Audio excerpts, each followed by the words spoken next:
Bismillahirrahmanirrahim.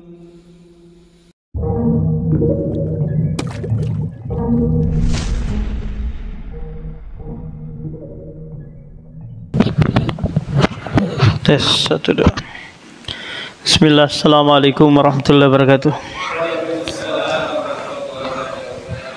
Alhamdulillah, salatu wassalamu ala rasulillah wa ala alihi wa sahbihi wa sallama taslima. Nah, kembali lagi kita duduk mendengarkan ayat-ayat Al-Quran Al-Karim yang berisikan petunjuk bagi manusia dalam menjalani kehidupan di dunia ini. Karena Al-Quran Al-Karim diturunkan sebagai dusturah, undang-undang yang mengatur tentang ubudiyah maupun muamalah kepada manusia. Segala sesuatu telah dijelaskan oleh Allah Subhanahu wa taala di dalam Al-Qur'an Al-Karim. Jadi dia tibyanan likulli syai', menjelaskan segala sesuatu. Apakah itu penjelasannya secara terperinci ataukah hanya cukup dengan isyarat? Permasalahan yang diperincikan oleh Allah seperti tauhid, seperti ilmu waris. Adapun yang cukup dengan isyarat saja, yaitu seperti permasalahan salat, puasa, zakat, itu Allah hanya isyaratkan untuk mengambil penjelasannya dari hadis-hadis Rasulullah SAW. Nah, kita lanjutkan tafsir kita, yaitu masih di surah Al-Ghasyiyah, di mana pada pertemuan sebelumnya Allah Subhanahu wa taala telah menyebutkan keadaan penduduk neraka yang disiksa di dalamnya. Nah, setelah itu Allah Subhanahu wa taala menyebutkan keadaan penghuni surga. Agar apa? Agar orang itu, Pak, tidak hidup di dunia ini penuh dengan ketakutan saja, tapi di sana juga ada harapan yang membuat dia nanti terdorong dalam dalam melaksanakan ibadah. Motor penggerak yaitu harapan ke depan yang dia akan peroleh. Coba, Pak, kalau ada orang itu melakukan sesuatu karena dasar ditakut-takutin, akan akan dia laksanakan perintah tersebut dengan terpaksa. Tapi kalau orang itu melaksanakan dengan dasar ada harapan, ada keinginan, dengan dasar cinta, maka dia akan melakukannya dengan sungguh-sungguh. Nah, di ayat ini Allah akan menyebutkan tentang keadaan penduduk surga. Allah berfirman, wujuhu yauma idzin na'imah. Wajah-wajah pada waktu itu na'imah. Na'imah ini bisa disebut dimaknai dengan berseri-seri. Kenapa? Karena merasakan kenikmatan. Coba lihat, Pak, pengantin baru itu, wajahnya berseri-seri kan, Pak? Kenapa? Karena dia berbahagia. Meskipun kebahagiaan itu hanya sesaat, mungkin sepekan bulan madu. Setelah itu sibuk mikirin tinggal di mana, makannya apa nanti. Paham? Sibuk mikirin lagi untuk kehidupan berikutnya. Paham? Jadi orang yang merasakan kenikmatan, apakah kenikmatan yang sifatnya panah sementara gitu, Pak, pasti akan nampak di raut wajahnya penuh dengan keceriaan.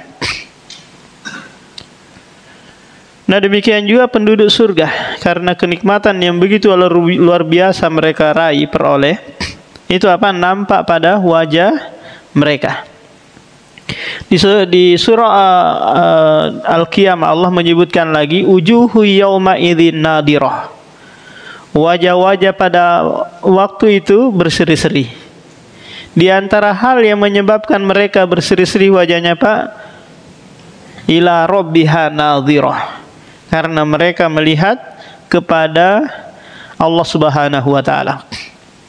Karena ini merupakan kenikmatan yang terbesar yang tiada taranya bagi penduduk surga, yaitu an-nadratu ila wajhillah, melihat kepada wajah Allah Subhanahu wa taala. Kalau kita gambarkan, Pak, kalau ada orang yang berbuat baik kepada kita, datang ke rumah gitu, ngantarin makan, ngantarin uang yang kita inginkan, tapi nggak pernah kita lihat wajahnya. Kita kepengen kepiting dan dito diantarin langsung, nggak pernah. Bahkan untuk mengucapkan terima kasih aja kepadanya nggak sempat, dia langsung kabur. Dan dia ngasih kita tanpa pamrih, bukan apa karena dia ingin jadi wali kota, enggak. Dia ngasih cuma-cuma gitu saja. Apa kita dambakan, Mbak, kepengen banget melihat apa? Melihat wajah orang tersebut kan? Bukan main. Saya kepengen janda Palestina, langsung dia kasih nih. Langsung dia kasih. Apa saja Bapak inginkan langsung dia kasih. Pastilah Bapak sangat rindu untuk ketemu dengan dia, minimal melihat sejenak aja wajahnya. Siapa sih orang itu? Bagaimana lagi dengan Allah yang Dia memberikan segala kenikmatan yang kita rasakan tanpa mengharap sedikit pun dari kita, tanpa mengharap rezeki, tanpa Dia mengharap kita memperuntukkan sesuatu kepadanya. Maka seorang mukmin sangat rindu untuk ketemu dengan Allah Subhanahu wa taala. Nah, apa yang menyebabkan mereka wajahnya berseri-seri? Karena lisa iha rodiyah, karena usahanya di dunia itu diridhoi. Usahanya di dunia diridhoi. Apakah yang berkaitan dengan ibadah atau kamu amalah? Paham, Pak? Sehingga kadang kita sering mengucapkan, Pak, apakah setelah adzan ataukah di pagi hari ataukah di sore hari, kita ucapkan apa? Raditu billahi rabban wa bil islami dinan wa bi Muhammadin sallallahu alaihi wasallam nabiyya. Jadi apa yang menjadi pengaturan dari Allah Subhanahu wa taala itu dia ridhoi. Sehingga dia beribadah dengan dasar ridho Allah. Dia benci dan cinta kepada orang semuanya karena mencari ridho Allah Subhanahu wa taala. Ini yang terpenting, Pak. Kalau mencari ridho manusia itu adalah goyatun la tudrok, harapan yang tidak mungkin akan diraih. Mencari ridho ridho manusia.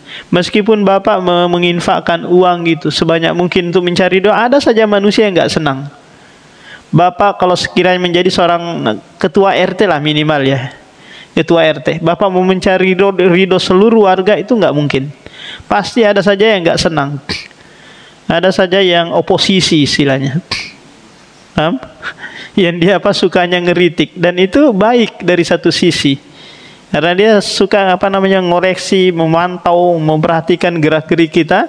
Begitu ada kesalahan kita langsung dia sikat habis-habisan. Jadi untuk mencari ridho manusia itu tidak akan pernah kita dapati. Kalau hari ini dia ridho, besok dia akan benci kita. Besok dia benci, mungkin besok lagi dia ridho. Maka yang terpenting dalam kehidupan ini adalah bagaimana mencari ridho Allah Subhanahu wa taala. Karena kalau ridho Allah kita sudah peroleh, Pak, sudah dapati, maka Allah dengan mudahnya nanti membuat manusia itu ridho kepada kita. Paham? Contoh gini, Pak, kita hidup bermasyarakat, di mana tetangga kita nggak semuanya itu kenal sunnah, ya kan? Ada dia dari orang awam, mungkin dari kelompok ini, kelompok itu. Suatu saat mungkin ada di lingkungan kita membuat acara tahlilan, acara kematian sehari, 2 hari, 3 hari, 4 hari. Waduh, nggak enak ini. Paham? Nanti saya dikucilkan kalau nggak hadiri. Terus nanti saya gimana? Nggak ditegur, nggak diapa sama masyarakat kalau nggak saya hadiri ini. Maka ini namanya apa? Mencari ridho manusia demi kemurkaan Allah Subhanahu wa taala. Paham? Tapi kalau kita mengatakan, maaf Pak, saya nggak bisa menghadiri ini tidak ada tuntunannya, nggak pernah diajarkan oleh Allah dan Rasulnya, terserah Bapak mau marah atau enggak, Pokoknya saya mencari ridho Allah. Maka dia nggak akan ngundang lagi. Dan dia nggak akan marah. Dia tahu, oh ini kalau diundang dalam hal ini dia nggak datang. Dia sudah ada tertanam di benaknya bahwa untuk permasalahan gini dia nggak datang. Tapi giliran ya gotong royong, bersihkan lingkungan, dia datang. Paham? Ini namanya apa Pak? Kita mencari ridho Allah meskipun itu manusia murka. Ternyata manusianya nggak murka. Karena yang menjadikan murka dan ridho manusia itu adalah Allah Subhanahu wa taala. Tapi kalau kita mencari ridho manusia dan mengorbankan murka Allah Subhanahu wa taala, mendatangkan murka Allah, maka Allah murka kepada kita dan Allah menjadikan manusia itu juga murka. Fi jannatin aliyah, dalam surga yang tinggi. Jadi surga itu Pak, seluruhnya posisinya tinggi ke atas. Kalau neraka itu ke bawah, maka yang paling berat siksaannya paling bawahnya. Surga yang paling tinggi kenikmatannya yang paling atas, yaitu surga Firdaus. Maka kata Rasulullah, jika kalian memohon, maka mohonlah surga Firdaus. Nah, kondisi di dalam surga, la tasma'u fiha lagiyah, di mana engkau tidak akan mendapati perkataan sia-sia, sendau gurau, bohong, bercanda yang gak ada manfaatnya. Semuanya perkataan-perkataan yang baik. Kilan salaman salama, semuanya perkataan yang bermanfaat. Fiha ainun jariyah, di dalam surga itu ada mata air yang mengalir. Mata air yang mengalir. Apakah di rumah orang tersebut, di rumah penghuni surga ini, ataukah di dalam surga itu? Ini tidak disebutkan di sini. Paham? Jadi setiap penghuni surga itu memiliki rumah masing-masing yang sangat menakjubkan. Penghuni surga ini Pak masuk ke rumah-rumah mereka tanpa diberitahu oleh malaikat. Oh, itu rumahmu sebelah sana. Oh, di blok sana, nggak perlu. Mereka langsung mendatanginya. Arrafaha lahum. Mereka sudah mengenalnya tanpa diberitahukan. Jadi nggak bingung-bingung, mana saya tempatnya di mana? Kalau di dunia kan kita kadang bingung ya kalau nggak diberitahukan. Tapi kalau di dalam surga semuanya mereka sudah mengetahui tempatnya di mana. Fiha sururum marfu'ah, di dalam surga tersebut ada dipan-dipan yang terangkat. Ada dipan-dipan yang terangkat. Nanti akan bingung gimana caranya nih. Kalau dipannya, kasurnya itu terangkat, lantas gimana gambarannya naik? Ya kan, gambarannya naik. Maka orang-orang dulu yang dia hidup belum ada eskalator, belum ada lift, akan bingung membayangkan ini kan ya. Tapi kalau kita hidup di zaman modern seperti ini Pak, wah nggak susah lagi, ada eskalator, ada lift, ada macam-macam. Kita mudah naik ke atas. Makanya nanti di ayat berikutnya Allah menyebutkan tentang tentang onta. Di mana onta itu Pak, hewan yang sangat menakjubkan. Jika ingin dinaiki barang di atas pundaknya itu, dia turun dulu. Setelah itu baru dia naik. Beda dengan kuda atau sapi, dia tetap berdiri kan, baru kita naikin barangnya. Kalau kuda kalau onta dia turun dulu, baru dia naikkan punggungnya. Nah, untuk Allah memberikan contoh seperti ini untuk memberikan gambaran kepada orang-orang Arab bahwa surur yang terangkat itu bisa turun untuk kamu naiki ke atas. Wa akwabum maudu'ah, dan di dalam surga juga ada gelas-gelas yang diletakkan. Yang kita tinggal minum saja. Nggak perlu susah payah mengambil gitu, nuangin lagi nggak. Semuanya tersedia, ada yatufuna alaihim wildanum mukhalladun. Ada apa? Pelayan-pelayan yang setia melayani. Wa namariku masfufa, dan ada juga bantal-bantal sebagai sandaran yang tersusun rapi, yang digunakan oleh penghuni surga sambil melihat apa? Pemandangan-pemandangan yang menakjubkan. Wazarobiyu mabthutsah, dan di dalam surga juga ada permadani-permadani yang terhampar. Nah, ini apa? Sedikit gambaran tentang apa, Pak? Tentang kondisi di dalam surga yang membuat setiap mukmin terangan-angan untuk masuk ke dalam surga. Kemudian setelah itu Allah Subhanahu wa taala melontarkan pertanyaan kepada kita semua. Yang pertanyaan ini nanti mengarahkan kita agar mentadabburi ciptaan-ciptaan Allah Subhanahu wa taala. Ini namanya apa, Pak? Ayatut tadabbur. Yang pertama adalah fala yanzuruna ilal ibili kaifa khuliqat. Apakah mereka tidak memperhatikan bagaimana onta diciptakan? Kenapa onta ini? Karena orang Arab hidup di lingkungan onta. Paham? Hewan ternak mereka adalah onta. Sehingga Allah suruh mereka untuk memperhatikan bagaimana onta diciptakan begitu menakjubkan, Pak. Di antara hal yang menakjubkan dari onta tersebut, dia memiliki ingatan yang sangat kuat.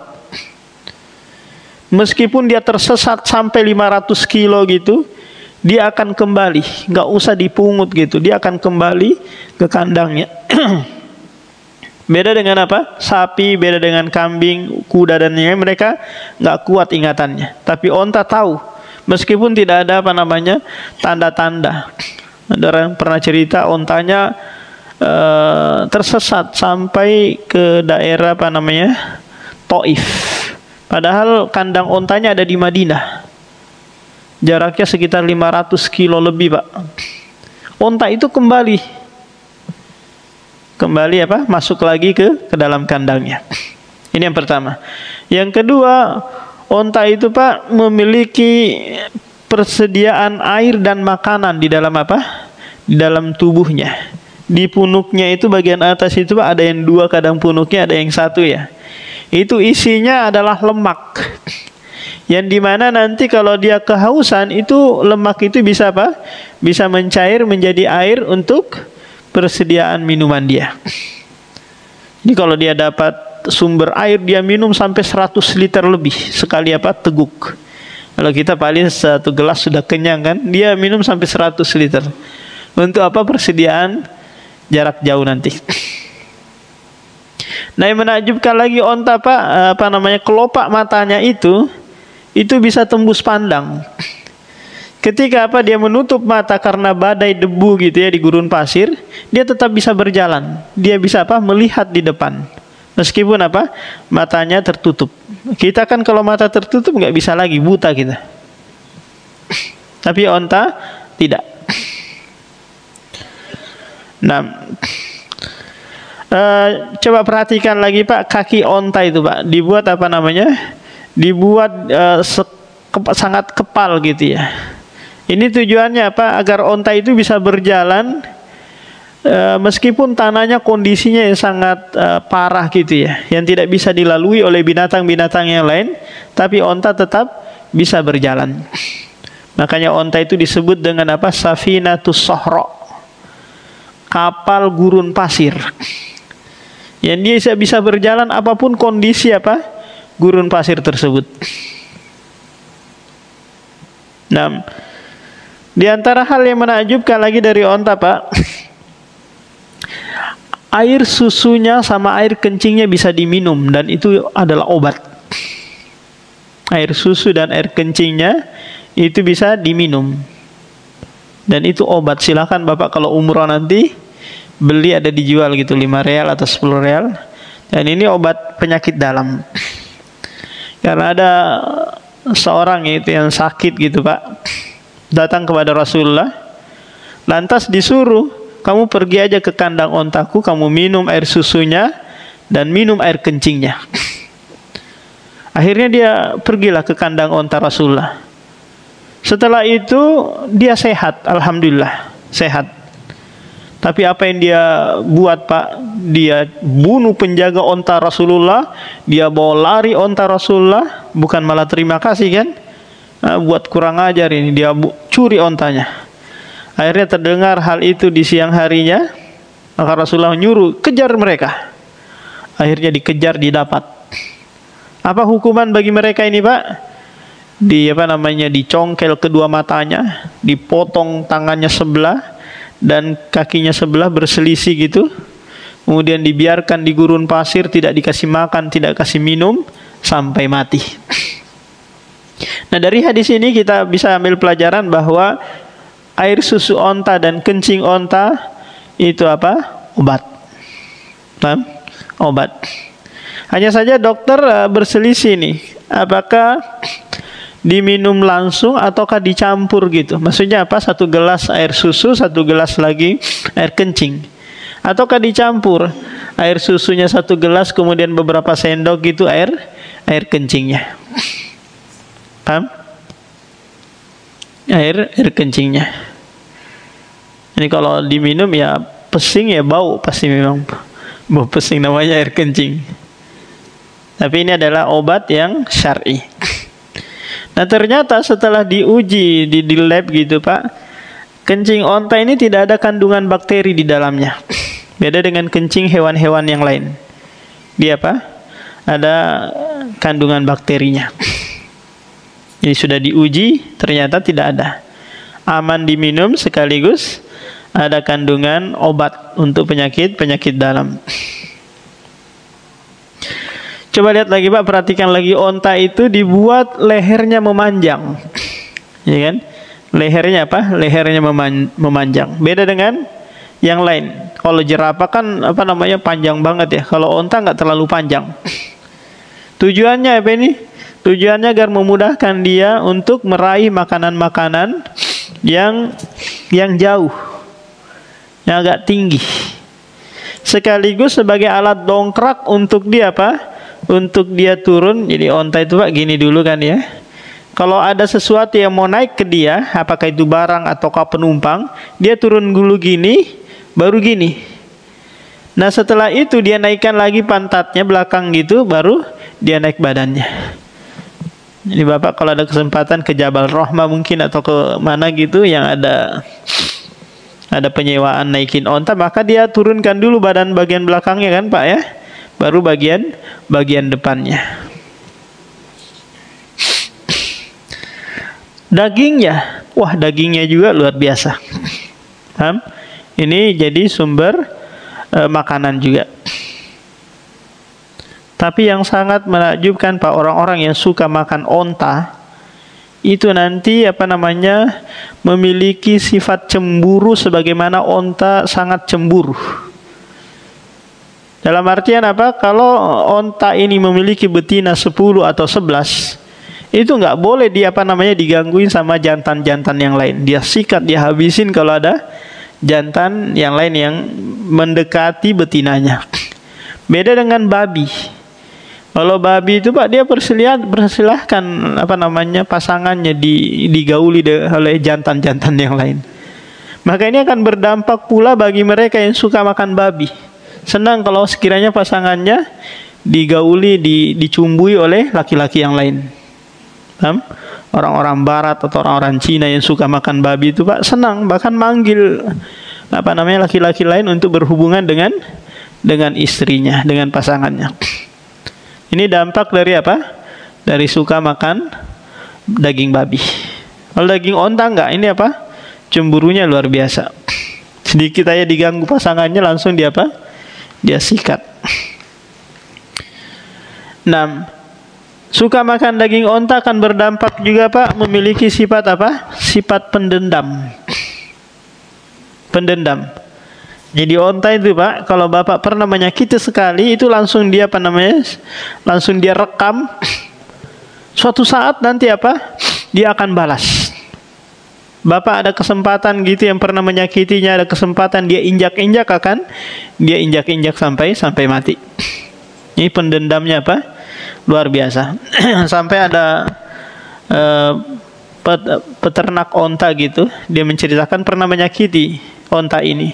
Nah dia tahu onta ini pasti akan balas dendam. Akhirnya apa? Dia buatlah kayak patung-patung orang gitu, terus dia kasih selimut. Nanti onta ini nyangka bahwa ini adalah yang pernah menyakitinya. Malam-malam datanglah ontanya itu, dia injak-injak, dikiranya apa? Dikiranya orang tersebut. Ternyata dia muncul dari belakang, kecele. Ternyata bukan aku di situ. Jadi itu. Onta apa? Sangat pendendam. Jika pernah ada orang yang menyakitinya, suatu saat nanti dia akan berusaha untuk membalasnya.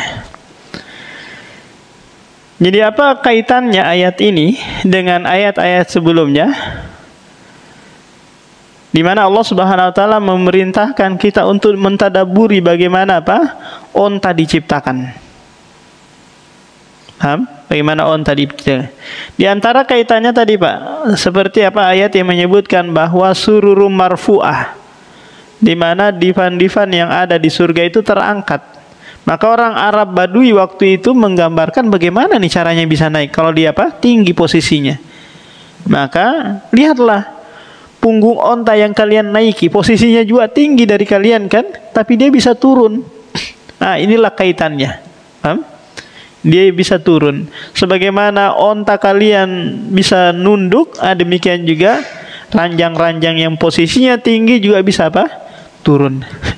Karena kalau kita mau berbicara tentang eskalator, lift gitu, mereka nggak ada. Paham? Di zaman kita ini saja baru muncul. Wa ilas sama'i kaifa rufi'at. Coba perhatikan juga.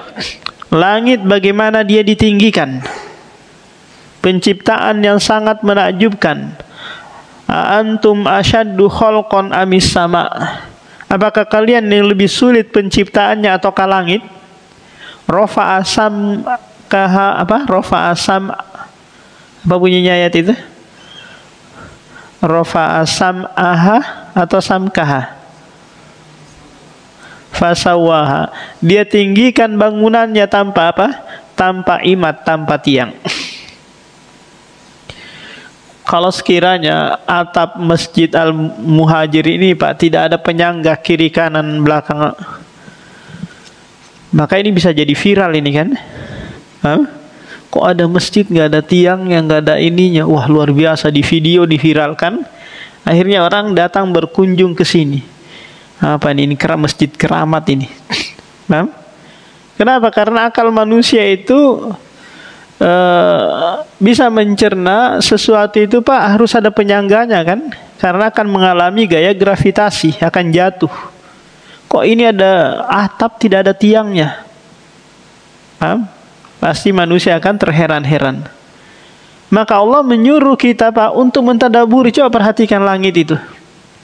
Langit itu adalah atap dunia yang tidak bertiang. Bukan sesuatu yang dia kumpulan awan gitu Pak, enggak. Dia syai'un mahsus, sesuatu yang bisa disentuh. Sebagaimana Jibril dan Nabi Muhammad takala Mi'raj, Isra Mi'raj, itu apa? Minta izin dulu ke penjaga langit pertama untuk menembus langit pertama. Wa ilal jibali kaifa nusibat. Hendaknya memperhatikan juga bagaimana gunung. Ya, gunung-gunung dipancangkan. Yang tujuannya untuk apa Pak? Menahan goncangan bumi. Kalau tidak ada gunung, maka apa? Bumi itu akan melakukan goncangan, sedikit-dikit melakukan goncangan. Karena adanya bumi yang menjadi pasak, yang mana yang menancap ke dalam itu Pak lebih banyak daripada yang muncul ke permukaan. Taruhlah gunung itu tingginya sekitar 2000. maka yang menancap ke dalam itu lebih daripada 2000 meter.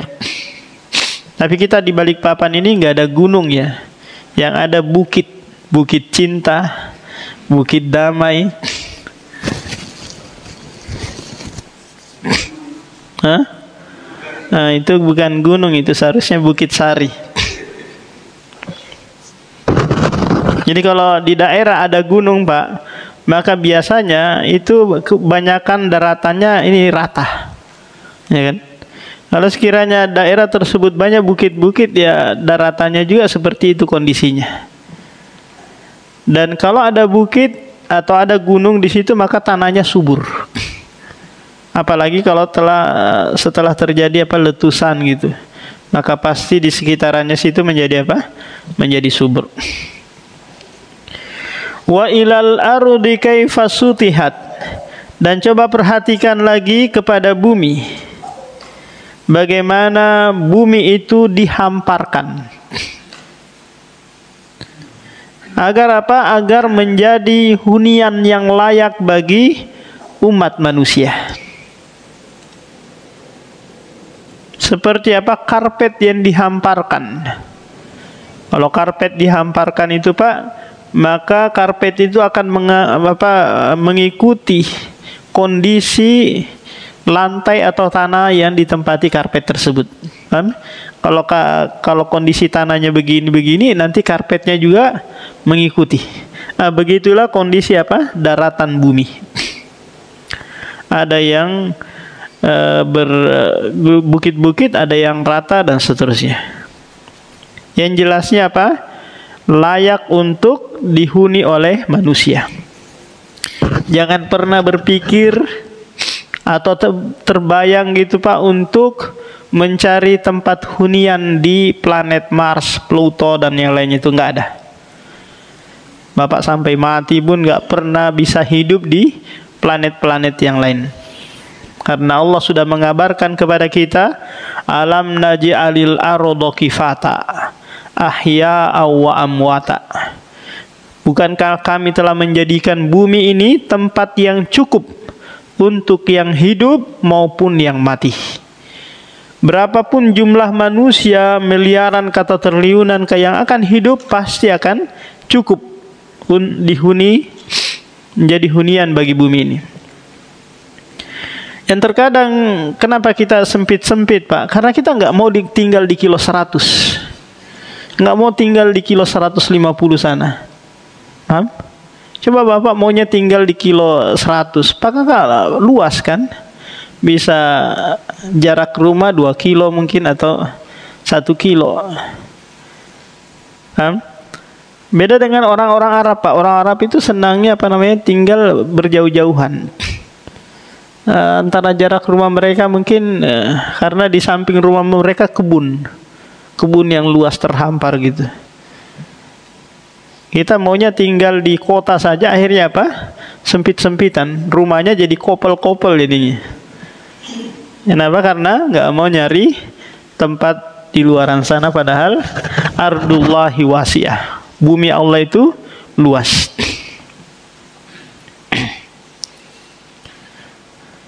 Dulu di pemerintahan siapa gitu, Pak Wali Kota siapa gitu, pegawai-pegawai itu dapat bagian per 5 hektar di daerah mana gitu, Pak. 2 hektar, 5 hektar dibagikan. Apalagi mereka yang pensiunan TNI dikasih di kilo 8, kilo 10 sana, namanya Transat. Untuk mereka memanfaatkan tanah yang ada di sekitaran kota Balikpapan ini. Fadzakir innama anta mudzakir, berikanlah peringatan, karena sesungguhnya engkau hanya pemberi peringatan. Ini mengingatkan kepada Muhammad sallallahu alaihi wasallam dan yang lainnya, bagi dai-dai semua gitu, Pak. Kita ini hanya mengingatkan, yang itu mencakup memberikan kabar gembira dan memberikan peringatan kepada manusia. Kita itu tidak punya hak memberikan orang itu hidayah taufik. Paham? Merubah seseorang itu Pak bukan hak kita. Paham? Mungkin ada keluarga kita yang masih kerja di bank, masih bergelimangan kemaksiatan, ingatkan saja. Adapun dia mau berubah atau enggak, itu bukan urusan Anda. Itu urusan Allah. Jangan Anda berucap, capek saya Ustaz, sampai berbusa mulut saya mengingatkan, enggak mau juga berubah-berubah. Jangan Anda memposisikan diri sebagai Allah. Yang merubah itu Allah. Kita hanya mengingatkan kepada orang. Kalau mau teringat, alhamdulillah. Kalau enggak, ya sudah, kita sudah mendapatkan pahala. Lasta alaihim bimusaitir. Engkau wahai Muhammad bukanlah orang yang berkuasa atas mereka.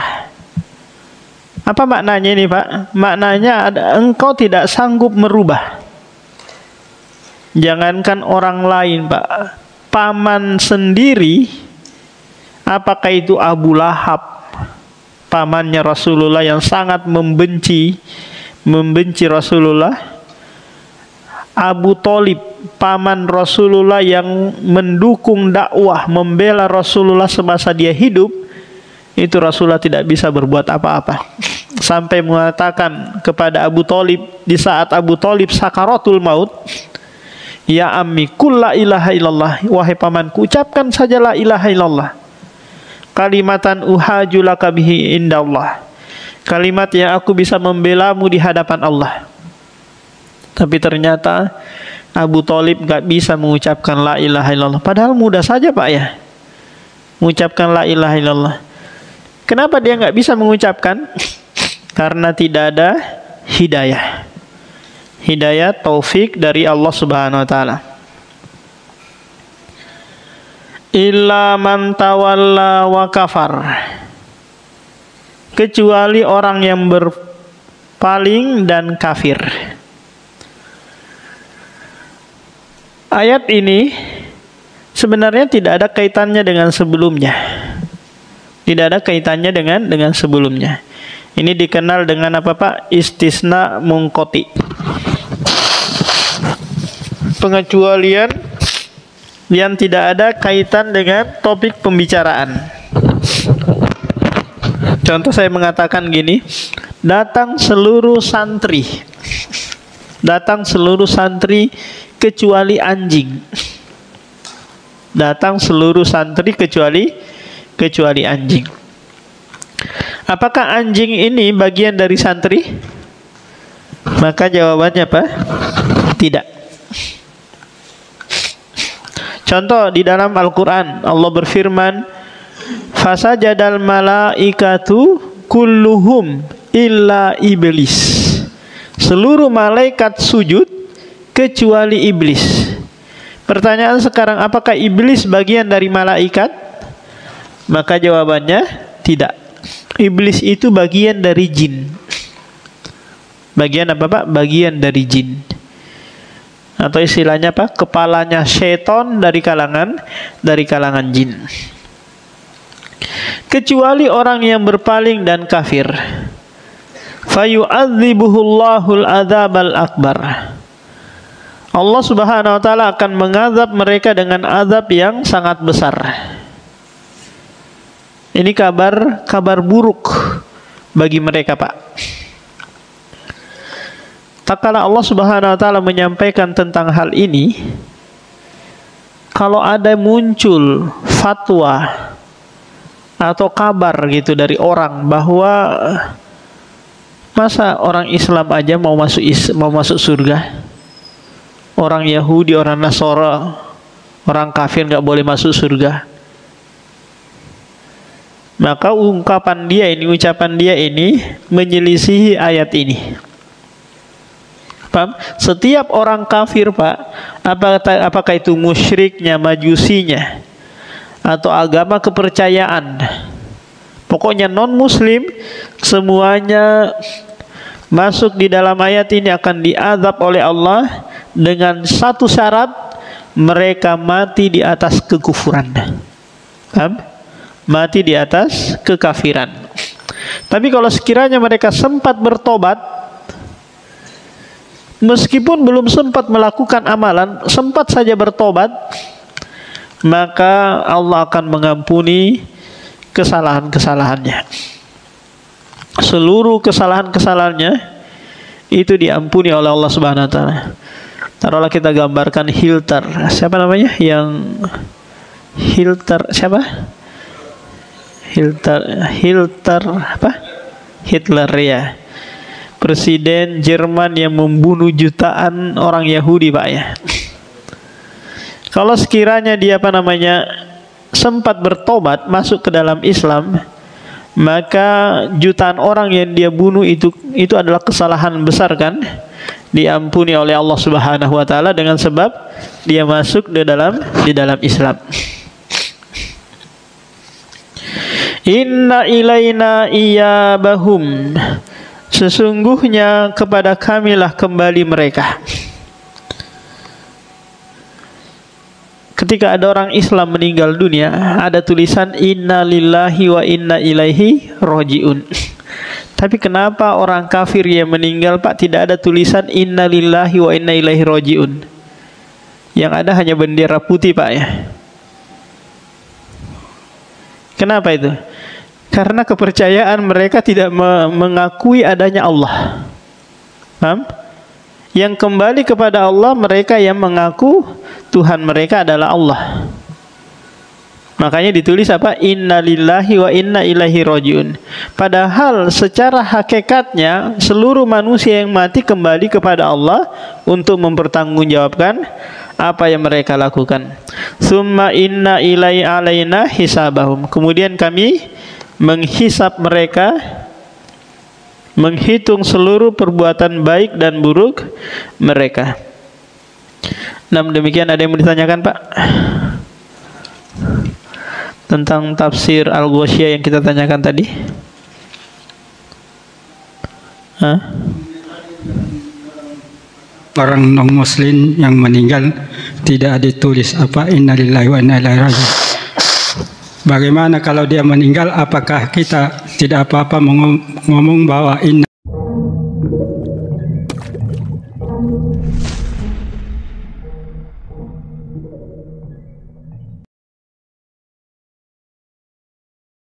Bismillahirrahmanirrahim.